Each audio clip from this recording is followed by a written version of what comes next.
Central government का PSU है जो अंतर्राष्ट्रीय और भारतीय निवेशकों के लिए इंफ्रास्ट्रक्चर निवेश फंड का प्रबंधन करती है।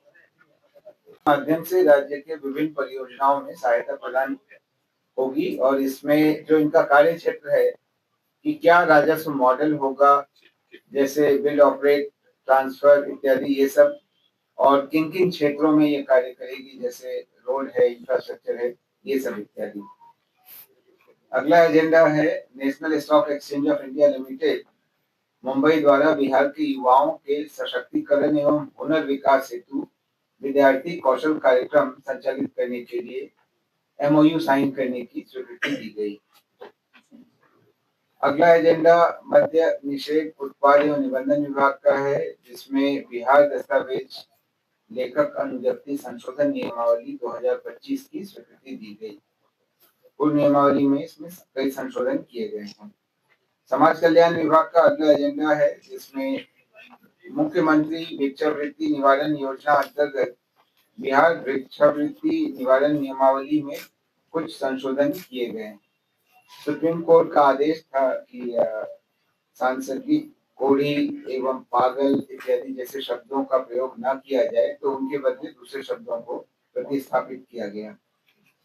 नगर विकास एवं आवास विभाग का अगला एजेंडा था, जिसमें नॉर्थ एवं साउथ विद्युत पावर डिस्ट्रीब्यूशन कंपनियों को विद्युत विपत्रों के भुगतान के लिए 400 करोड़ रुपए के सहायक अनुदान की स्वीकृति दी गई। अगला एजेंडा सामान्य प्रशासन विभाग का था, जिसके अंतर्गत श्री सुधीर कुमार जो बिहार प्रशासनिक सेवा के हैं, कोटि क्रमांक 478 मीटर 2024, जो तत्कालीन जिला प्रबंधक थे राज्य खाद्य निगम रोहतास के, उनकी सेवा से बर्खास्तगी का निर्णय लिया गया।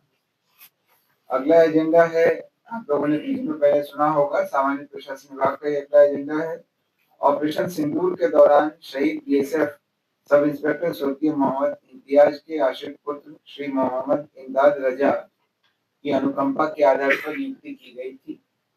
माननीय मुख्यमंत्री महोदय ने जब वहां विजिट किया था तो उन्होंने परिवार से मिलते समय में इसकी घोषणा की थी।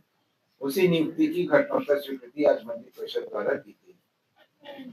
अगला एजेंडा मंत्रिमंडल सचिवालय विभाग का है, जिसमें बिहार कार्यपालिका नियमावली में संशोधन करते हुए बिहार कार्यपालिका संशोधन नियमावली 2025 की स्वीकृति दी गई। 3 नए विभागों का गठन किया गया है। ये विभाग है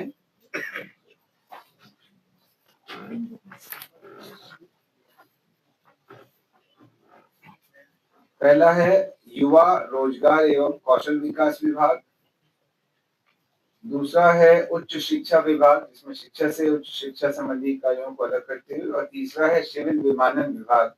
इन तीनों विभागों के अलग से गठन की स्वीकृति दी गई। अगला आयोजित इस प्रेस कॉन्फ्रेंस में आप सबका स्वागत है। अरविंद इधर आ जाओ।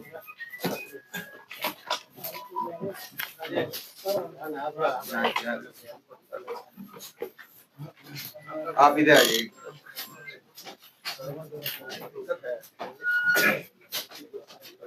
आज की बैठक में निम्न निर्णय लिए गए हैं। पहला, पर्यावरण, वन और जलवायु परिवर्तन विभाग का एजेंडा था वाल्मीकि व्याघ्र आरक्ष फाउंडेशन के लिए 15 करोड़ रुपए की राशि से कॉर्पस फंड के गठन की स्वीकृति के संबंध में। ये वाल्मीकि टाइगर रिजर्व को रन करने के लिए कॉर्पस फंड की स्वीकृति दी गई है। वहां पर जो फाउंडेशन है वो इसका इस्तेमाल करके क्रियान्वयन करेगा। दूसरा एजेंडा था संजय गांधी जैविक उद्यान प्रबंधन एवं विकास सोसाइटी के गठन हेतु संगम ज्ञापन एवं उपनियम 2025 की स्वीकृति के संबंध में। इसमें सेंट्रल जू अथॉरिटी से भी निर्देश प्राप्त था। उसके आलोक में संजय गांधी जैविक उद्यान को एक सोसाइटी के रूप में गठित किया जा रहा है, ताकि जो इसका रेगुलर अपकीप इत्यादि करेगी। अगला एजेंडा वित्त विभाग का था। षष्ठम केंद्रीय वेतनमान में वेतन एवं पेंशन प्राप्त कर रहे राज्य सरकार के सरकारी सेवकों एवं पेंशन भोगियों, पारिवारिक पेंशन भोगियों को 1 जुलाई 2025 के प्रभाव से 252% के स्थान पर 257% महंगाई भत्ता राहत का भुगतान के संबंध में। सर, इसमें कितने कर्मियों को फायदा होगा? ये इसमें संलेख में संख्या तो नहीं दे रखी है, पर मैं वित्त विभाग से संपर्क कर आपको इसके बारे में सूचना अलग से उपलब्ध हम करा देंगे। इसी प्रकार से पंचम केंद्रीय वेतनमान में वेतन एवं पेंशन प्राप्त कर रहे राज्य सरकार के सरकारी सेवकों, पेंशन भोगियों, पारिवारिक पेंशन भोगियों को 1 जुलाई 2025 के प्रभाव से 466% के स्थान पर 474% महंगाई भत्ता एवं राहत के भुगतान की स्वीकृति दी गई। हाँ, इसका भी संख्या आपको बता दूंगा। वित्त विभाग का ही अगला एजेंडा था, जिसमें 11 अप्रैल 2023 के उपरांत 30 जून एवं 31 दिसंबर को सेवानिवृत्त होने वाले सरकारी सेवकों को मात्र पेंशन की गणना हेतु वैचारिक वेतन वृद्धि अनुमानित की गई। इसका मतलब क्या हुआ सर?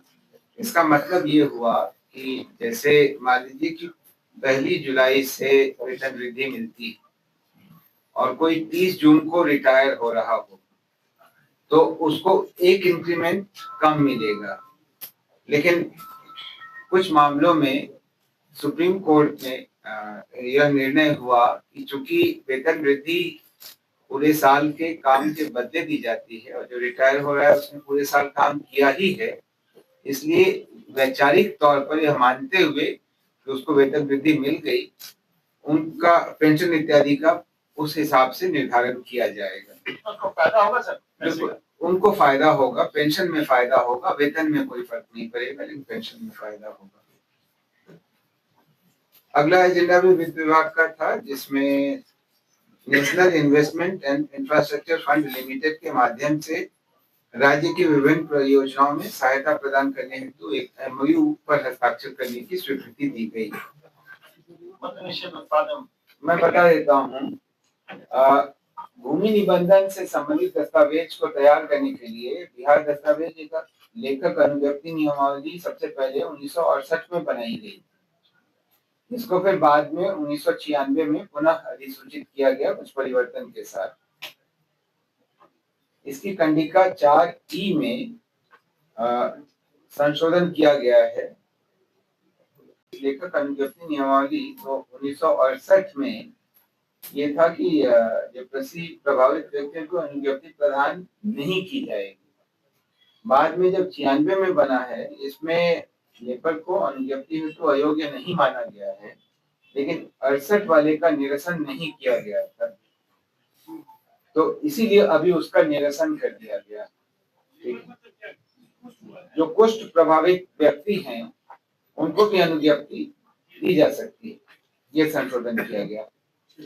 सुरक्षा संहिता के तहत बिहार इलेक्ट्रॉनिक आदेशिका जारी करना, तामील एवं निष्पादन नियमावली 2025 की स्वीकृति दी गई। ये 30 संबंध नियमावली है। 3 नए आपराधिक कानून के लागू होने के बाद डिजिटल माध्यम से सारी कार्रवाई हो रही है।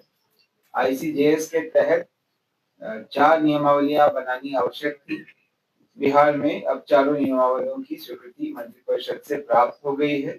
एक हाईकोर्ट ने जारी किया है और 3 गृह विभाग द्वारा निर्गत किए गए हैं। पहला आज, जिसमें आज 2 स्वीकृत हुए, पहला ये था और दूसरा था अगले एजेंडा पर, वो है ई साक्ष्य प्रबंधन नियमावली। इस पर भी मंत्रिपरिषद की स्वीकृति आज प्राप्त हुई। अगला एजेंडा विज्ञान प्रावैधिकी और तकनीकी शिक्षा विभाग का था, जिसमें Bihar remote sensing application centre के जियो स्पेशियल सर्विसेज के उपयोग हेतु नीति बनाई गई। इस नीति 2025 पर स्वीकृति दी गई। आपदा प्रबंधन विभाग का अगला एजेंडा था, जिसमें राज्य के गया एवं मुंगेर जिला को नागरिक सुरक्षा जिला घोषित करने एवं उसमें नागरिक सुरक्षा जिला इकाइयों के लिए कुल 14 पदों के सृजन की स्वीकृति दी गई। उद्योग विभाग का अगला एजेंडा था, उद्योग विभाग बिहार पटना के अधीन तकनीकी विकास निदेशालय का नाम परिवर्तित कर सूक्ष्म लघु एवं मध्यम उद्यम निदेशालय करने की स्वीकृति दी गई। और आखिरी एजेंडा था खान एवं भूतत्व विभाग का, जिसमें खान एवं भूतत्व निदेशालय को दो निदेशालयों खान निदेशालय एवं अन्वेषण निदेशालय में पुनर्गठित किया गया। और खान निदेशालय के अंतर्गत दो उप निदेशालय हैं, खनन उप निदेशालय तथा सुरक्षा उप निदेशालय, इसका गठन किया गया और इसके लिए पदों के सृजन की स्वीकृति दी गई। सर ये 8 नंबर जरा बताएंगे सर, लेबर प्रभावित व्यक्तियों